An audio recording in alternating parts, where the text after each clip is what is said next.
அவனே அது இருக்குது பார் சொசைட்டி பேங்க். வாடா மேனேஜர் கூட உட்காந்துக்கிறாரு. சார் வணக்கம் சார். உட்கார மோனே.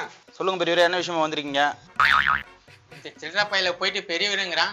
இவன் சரியான டம்மி பீஸா இருப்பான் போல. இந்த கோல்டு வேலைக்கு அடகு வைக்கலான்னு வந்திருக்கேன் சார். கோயிலுக்கு டொனேஷனா? அதெல்லாம் அங்க தரது இல்ல, கிளம்புங்க. மோனே என்னடா வட்டி கேக்குறான்? டேய் நீ பேசுறது அவனுக்கு புரியாம இருந்திருக்கான், அதான் கேக்குறான். இரு நான் கேக்குறேன், நான் சொன்னா அவனுக்கு புரியும். சார் இந்த கோல்டு வேலைக்கு அடகு வைக்கணும். அம்மன் கோயிலுக்கு தான் கேக்குறீங்க, எனக்கு புரியுது. ஆனா இது பேங்க் ஆச்சேப்பா.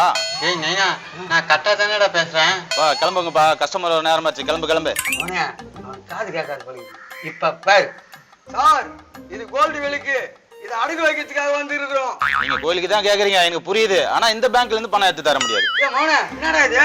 நான் கோயில்ன்றேன், அவன் கோல்டுன்றான். ஏய் பைத்தியக்காரா, நீ மாத்தி சொல்றடா. பா போறீங்களா இல்லையா? கிளம்புங்கப்பா, டைம் ஆச்சு. ஒரு ஐடியா. டேய் நீ சும்மாடா, அதான் பேனா வச்சுக்கிருக்கான்ல, நான் எழுதி காட்டுறேன் இவன்ட்ட.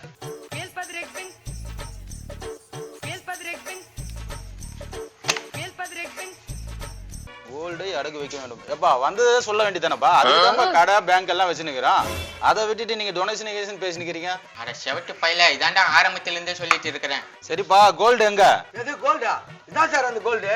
ஏய் கோல்டு கேட்டா பித்தளையை கொடுக்குறா, கோல்டு எங்க? என்னது பித்தளையா? சார் 1/2 கிலோ கேரட் இது. இது அம்மன் கோயில்ல திருநீங்களா? இது திருட்டு வேலைக்காரா? இருடா போலீஸ் கூப்பிடுறேன். என்னடா போலீஸ் கிழிச்சுன்றான்? டேய் இதுக்கு தாண்டா அந்த அலகேஷன் பையன்ட்டு எதுவும் வாங்காதுன்னு சொன்னேன். என் விலைக்கு வாங்கிட்டு வாடா, எஸ்கேப் ஆகுடா.